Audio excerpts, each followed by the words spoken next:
Please, I can't hear you.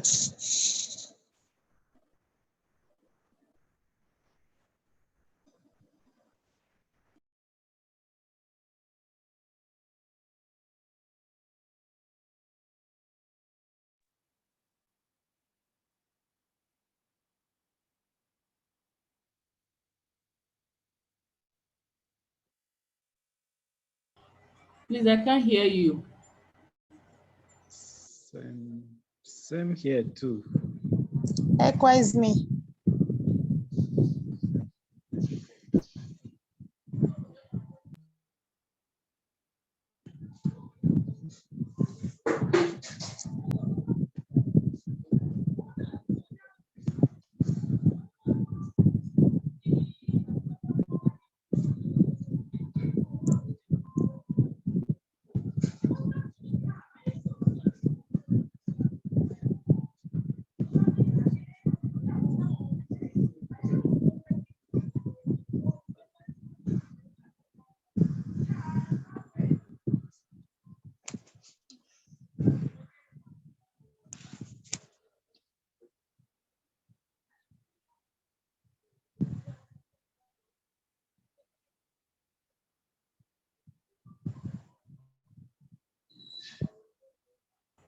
Still can hear you, sir.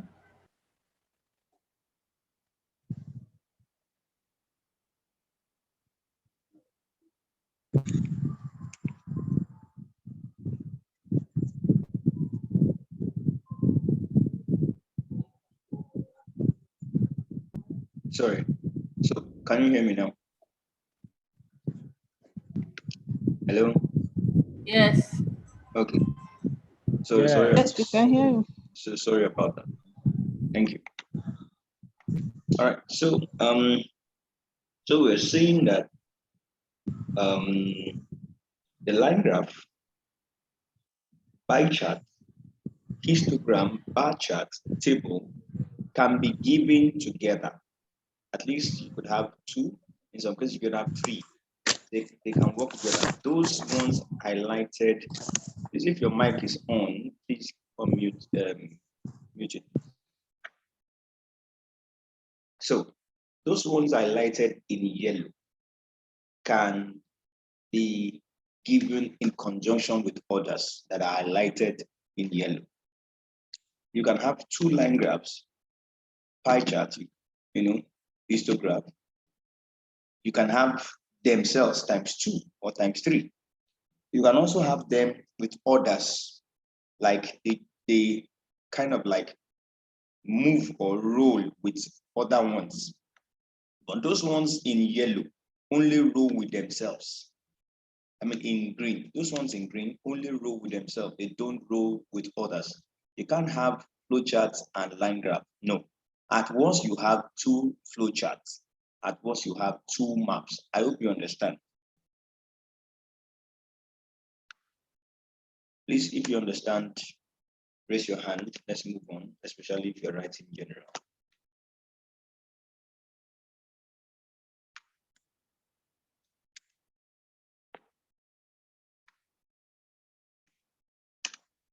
So let's move on.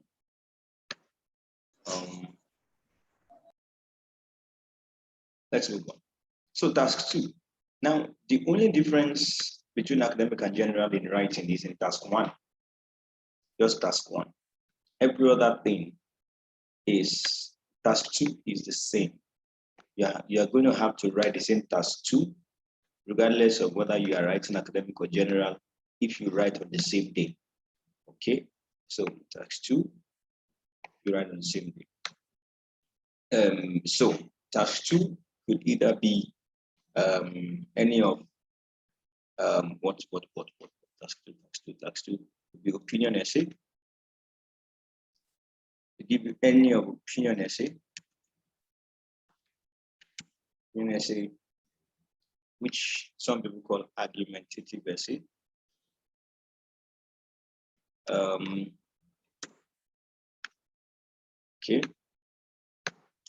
so that's number 1. You have opinion essay. Number 1. You have number 2. Now, opinion essay, let me say this, that opinion essay has about 11 varieties, 7 varieties, 7 varieties, about 7 varieties. So number 2, discuss both views and give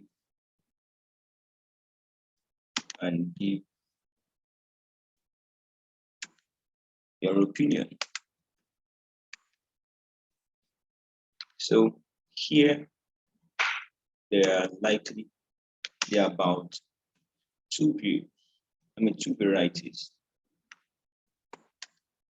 2 varieties.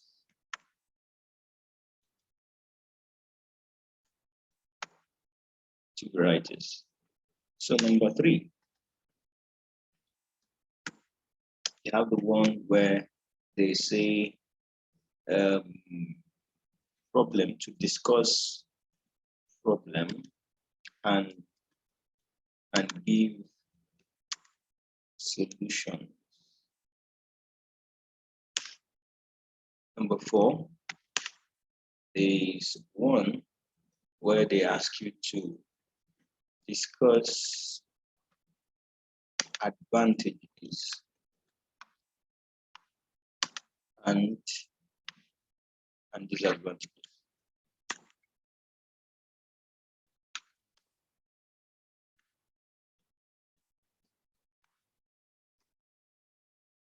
Okay, then, and the last one, number 5, B,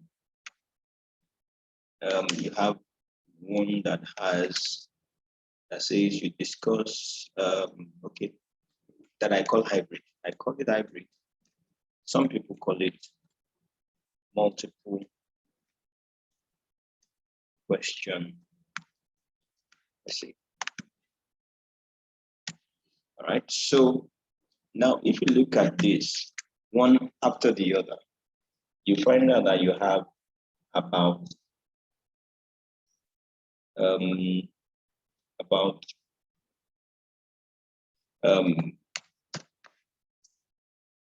11 question types under your task 2. So I already mentioned that the task 2 is the same regardless of module. All right, so let's understand that. So we'll go also to your speaking. A speaking exam is most likely going to be on a different day from the others. So you're going to have 3 tasks or sections, and it's most likely going to be physically. But recently they've been trying to test speaking via virtual model. So it could be virtual. All right. So moving on, task 1. Task 1 is introduction.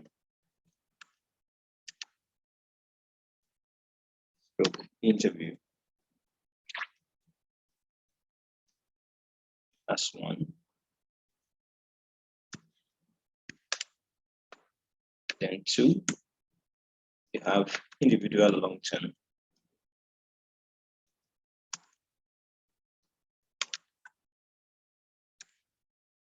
Then 3, follow-up or two-way discussion.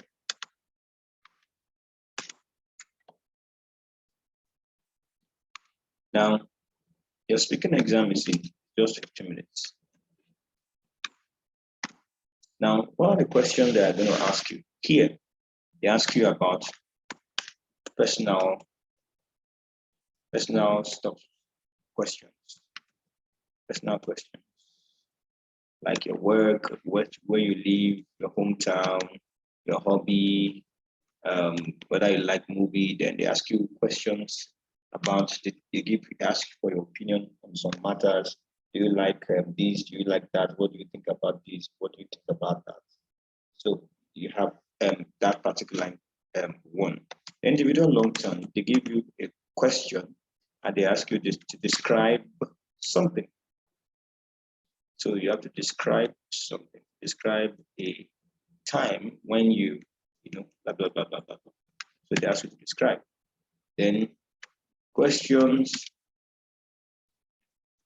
in number 3, questions ordering on the topic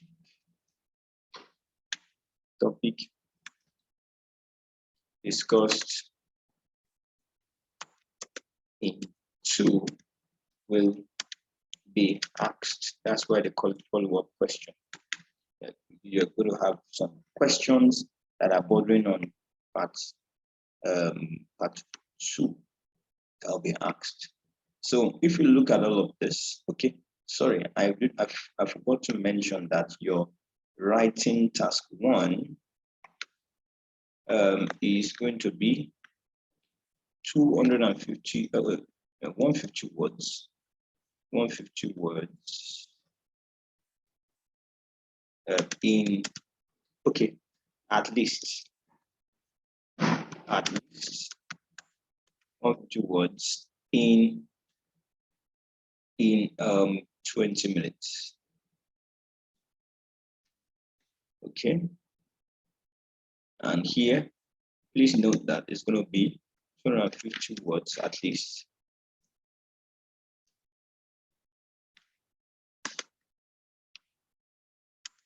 Words in 40 minutes. Now, for your drill, just know that you have 15 minutes here, because if you condition your mind that you have 20 minutes, sometimes 20 minutes may not be enough. But if you condition your mind that you have 15 minutes may be enough.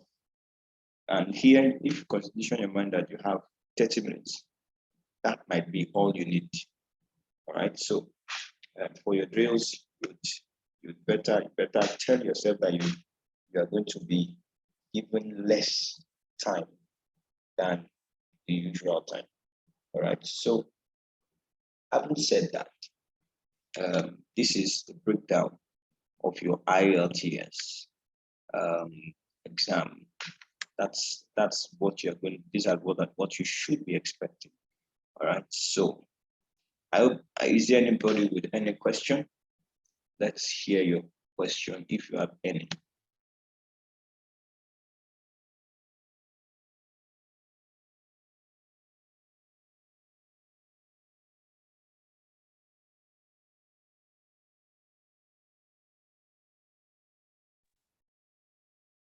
No question, so let's move on.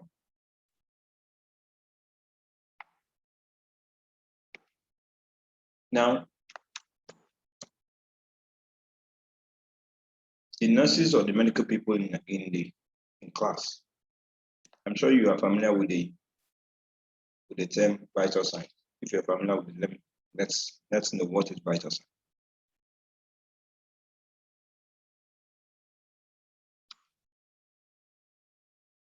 Hello.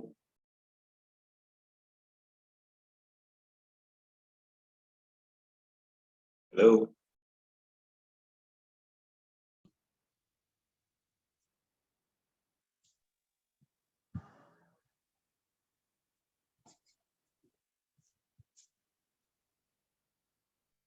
Hello, can you hear me? Yes, can hear you. Okay. Vital signs are those cardinal signs of life. They are those things that we use to assess, well, I say assess life. Okay. All right. Cardinal signs of life. Very important signs to show that the person is still alive, right? Sure. All right. So I think Auntie Ruth was going to say something.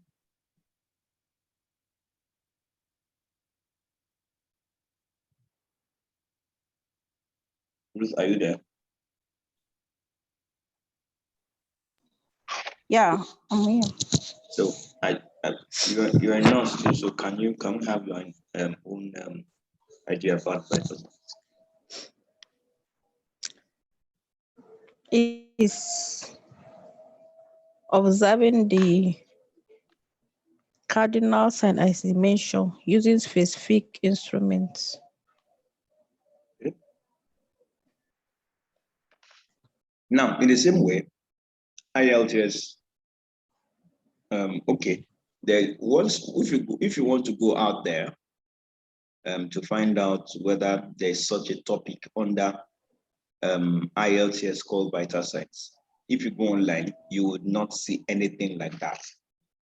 You will not see anything like that. If you type vital signs online into your Google search engine, it will bring in nursing stuffs. It's going to give you nursing stuffs, medical stuff. All right. But I have taught quite a number of nurses and doctors to steal from them. And this is one of the things I stole from a number of nurses and doctors that I have taught.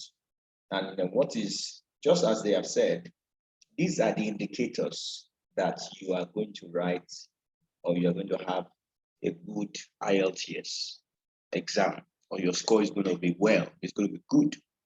All right. Although they want to see these vital signs In your writing, they want to see you use them in your speaking, but in your reading and writing, and reading and listening, rather, in your reading and listening, it is always very good if you can make use of them in order to show that you are good at what you're doing. If you can't make use of vital signs very well, then such person will have very abysmally low scores. Let's just put it that way. Because these are the things you're going to be looking for. You're going to be looking out for these vital things. These things, they want to see them, they want you to use them, they want you to use them, and they want you to be able to catch them so easily that in your listening and your reading, so easily that it will not, they will not become problematic for you to make use of. There won't be any problem for you to make use of the vital signs. But there might be an issue if you can spot them. You need to be able to spot them in your listening and your reading. And you should be able to use them in your writing and your speaking. So having said that, we'll go on. The first one is coercive device. Coercive devices show relationship between words, sentences, and paragraphs. They show relationship between words, sentences, and paragraphs. Some places they call them linking words. All right, they link words. They link words, they link paragraphs, they link sentences, they link paragraphs. For example, there is a subcategory. There are several subcategories, and this is where your assignment is going to start from. Wherever we stop now, you will have assignments on that. I give assignments every day. Once we have a class, you do your assignment. Once you have a class, there's going to be an assignment. Once you have a class, there's going to be an assignment. As a matter of fact, if I want to write a curriculum on IELTS, I write a 6-month curriculum on IELTS. But you know, Nigerians have a way of making you feel like you don't know what you're doing. They make you feel like you are not even doing anything. If I break down the whole IELTS curriculum, I mean IELTS module into a 3-month curriculum, and you come to my office and I tell you, I for one train people for 6 months in IELTS, you'll be like, Kilambaka is in English. And it is why a lot of people are failing IELTS. They are failing woefully and very seriously. So this is one. So on the first subcategory is the one where you add information. Please write, because you are going to have to form a note. The first assignment you're going to have to do for me is that you form a note, form more notes, write more things, check the internet, dig the internet, write more of these vital signs out, write their subcategories, different subcategories, write as many as possible. You are going to make your own notes, and once you make your own notes, okay, then it makes it very easy for you when you want to do revision. And please, those of you, I'm sure and I know that some of us are writing right now with a jotter. You're writing these notes into a jotter. Okay. My standard practice is that you use foolscap sheet, higher education, what we call higher education, the long notes. That's what you use. And please make use of your long notes, your education, higher education for your work. I'm pretty strict. I'm a very strict person. And IELTS has been very, very, has destroyed or shown a lot of people, some very serious things. So I'm also equally very serious, and I don't take no for an answer. And I know that I'm dealing with adults in my class. In my years of practice, I've had to train more adults than I've had to train secondary school leavers. So, and it's very, very important for me to be very, very strategic in making sure that these adults who are lawmakers in their own houses follow my laws or follow my rules and regulations. All right. So, we tend to raise laws, raise what's it called now? Give instructions at home, but sometimes when our children are not there, we don't follow instruction ourselves. So I have my own ways of making sure that people get to do what I want them to do. And one of those ways is that once you scan your assignments to me in a jotter or a note, I'm not going to mark it. And once I don't mark it, that's the end. I'm not going back to it again. All right. And I also have this rule that do not do your assignments when you are tired, hungry, feeling sleepy, stressed, or distracted. Don't do my assignments in those situations, because if you do, it will be false reading. I'm sure the what's it called now, nurses and doctors in the house know what false reading is. And if you're not a medical person, you know what it is to read something falsely. It will be false reading if you don't do your what's it called now. If you did your assignment when you are hungry, when you are feeling sleepy, when you are tired, when you are stressed or distracted, you will not capture your real ability. So make sure that in your busy schedule, try as much as possible to do your assignment. That is why I, for one, would leave 1 day in between assignments, in between classes. Okay, I will leave 1 day in between classes. And I, for one, would not also give excuses for not coming to your class. At most, I would just probably ask for a little shift in the start time at most. But I won't give excuses for not coming to your class. For example, now I'm in my office in Ibadan, but I've been to Ijebu, Omu Ijebu today. I think Ms. Perez, all the while your husband was speaking to me, I was in transit. I was in Omu Ijebu. All right, so, and here I am. I got to Ibadan around 6, and I had not even gotten home and I'm here teaching a class, and I'm going to be here till 11. I have a class immediately at 9 after your class.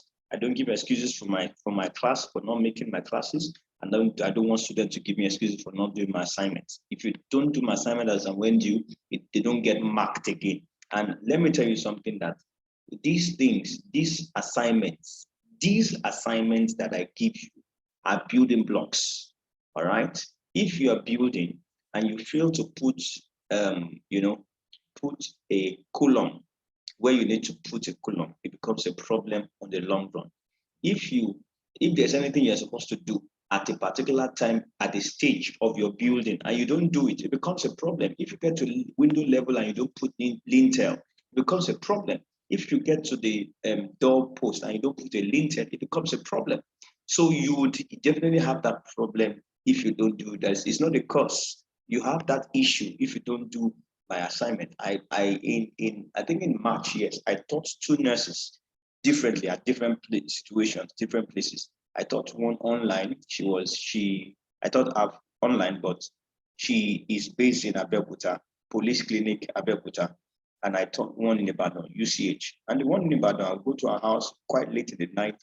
Our teacher, she will always give excuses why she would not write my assignment. She doesn't have a maid. Her husband does not support her, and all of those other things. How does that concern you passing IELTS? And if I gave you assignment and you decide to give me excuses instead of doing my assignment very well, you would meet your scores at the end of the day. You see your scores and you will not be proud of yourself. I must confess and I must tell you the truth. So, and the other lady I was teaching online, who is a staff of the police college, got my number from a student of mine who is now in the UK. And after 2 weeks, she went back to, I think 1 week or so, she went back to report me to the person who gave me her number, who gave my number to her, that Mr. Moses has nearly killed me. He has killed me with assignment. And the man said, the man being a consultant, a medical consultant, I have taught a medical consultant. So the man being a medical consultant said, if Mr. Moses is good at what he does, so just follow through and you'll be happy you did. And she did, and she scored very good scores. All right. I've had one of those scores from last month. And Mrs. Perez is here because of my last 2 months. Ms. Perez is here because of the students I taught in Lagos physical class who passed very well. All right. So like that. Now, this other person in Ajibode here in Ibadan failed woefully because she did not do the building blocks very well. If you are supposed to put in your mind a particular item and you fail to put that in your mind at that level, that item will be waiting for you at some point in your training, and it will eventually wait for you in the exam. Why do people fail IELTS? It's because they don't know what they should do. They don't know what is expected of them. And if you are here and I've taught you, I've told you this is what is expected of you, this is what it's going to look like, and you don't take it seriously because maybe there are some kind of rebates you got that brought you into this class, that is your own issue, and you eventually see it at the end of the day. All right. My own class is not the kind of class people take for granted. You don't take it for, even if I teach you for free, you don't take my class for granted. All right. So I'm very strict with adults when I'm teaching them, especially working class people. I'm very strict when I'm dealing with people who are probably my contemporary or even older than I am. So my assignments are very sacrosanct. I don't joke with them, and my instructions are always very sacrosanct. I don't joke with them. So please do your assignments in a foolscap sheet. If you are writing with a note or a jotter right now, you have to transfer into a foolscap sheet. Get a foolscap sheet tomorrow morning. Transfer them there. Then you'll be scanning your assignment, the assignment to me from there. So let's see.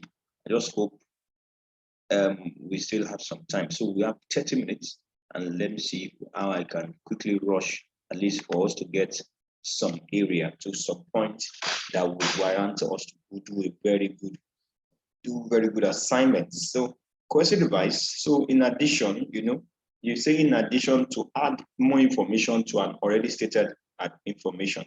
In addition, additionally, moreover, furthermore, similarly, there are quite a number of them. Please go online and dig them out under different subcategories. As many subcategories as the internet can offer you, please get them out. These are just few of them. We have contrast, where you bring in although, even though, however, though, nonetheless, in spite, despite,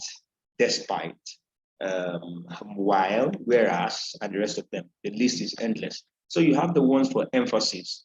In fact, especially note that in fact, in spite, and in fact are two different words. Of course, one belongs to contrast, the other one belongs to emphasis. So in fact, especially, particularly, in particular are emphasis. And let me add one more here. Okay, even is an example of words used to show emphasis. So you have sequence, the one that is used to sequence, firstly, secondly, thirdly, first, second, third, and the rest of them finally, like that. So your first assignment is dig the internet and bring them out as many as possible. You are developing your notes yourself. Number two, IELTS want to see you use subordinate clauses because they themselves will use subordinate clauses at you in your listening and your listening and reading, especially in reading. So they want you to use them in your writing and your speaking too. So subordinate clauses are clauses which need other clauses to make sense. If you come home, for example, I will take you to our office. So the one highlighted or the one in bold letters is the subordinate clause. If you take that away and you put a full stop, you find now that it doesn't make a sense. If you come home, what else after that? So the word if usually make them okay.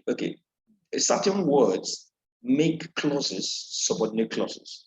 All right. So as we are going to see subsequently. So let's put that back our comma. I will take you to our office. So sentence number one here is he is from a rich family. An independent sentence, independent clause. It makes absolute sense on its own. Then let's see number two, he lives like a pauper. Independent sentence makes absolute sense on its own. But subordinate clause, although he is from a rich family, bringing the two together He lives like a pauper. Although he's from a rich family, he lives like a pauper. So let's say that we put a comma here, a full stop here. You still find out that although he is from a rich family, cannot stand on its own and does not warrant a full stop yet.